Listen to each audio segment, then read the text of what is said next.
or just keep on going. It's been said of life, it's not about the destination, but rather the journey. Yeah, absolutely, absolutely. That statement has perhaps never been more true than it is for Jim Hickey. And I have to keep going. This former Marine has now walked nearly 9,000 miles, crisscrossing the country, raising money for cancer patients. It's amazing how many people out there, have battled it and are battling it. It started in honor of his own family. Seeing my dad die, I saw my dad die of prostate cancer. For cancer research and memory of my dad, and put meaning to his pain because what he went through was absolutely horrible. And then became about others. I was walking through the Cincinnati area, and there was a little girl named Liz Marksteiner. I read about her in the Cincinnati Enquirer, and I decided, hey, I'm going to start dedicating portions of my walk to people I hear about along the way and asking people in their communities to help them. This time, the journey is for Justin. Yeah, I'm going to walk from Cheyenne to Denver for Justin. A 21-year-old from northern Colorado diagnosed in September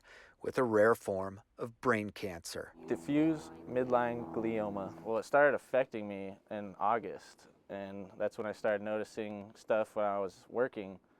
Double vision, feeling just off, not being able to focus. Justin Smithy is now undergoing treatment at Children's Hospital and the Mayo Clinic. Into my head, and they said that those magnetic fields can basically break down the tumor in the cells, the cancer cells in the tumor. Justin had never met Jim until Jim called and said he'd like to walk for him. It says, for Justin, Cheyenne to Denver on foot. Just a perfect stranger. Like, he just, out of nowhere, said, I want to raise awareness for you and do this for you.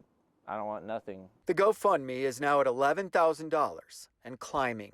It just makes me speechless every time someone talks about Jim, or I hear another story about Jim, or just even how far he's gone for me alone. Jim passed through Justin's hometown of Eaton a few days ago. A teacher in their hometown got wind of it. The kids at the high school and the middle school came out to cheer them on. That was amazing because that was the town I grew up in. And it was probably one of the most amazing days on the road I've had in all my walks. The elementary kids,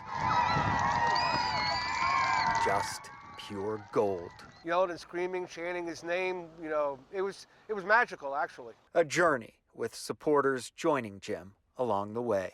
Try to inspire people to help other people. The destination still unknown. I have to keep on going, and I really can't explain it to myself, so it's kind of hard to explain it to anybody else. In Thornton, I figure if I'm able to, then I should. Russell Haythorne, Denver 7.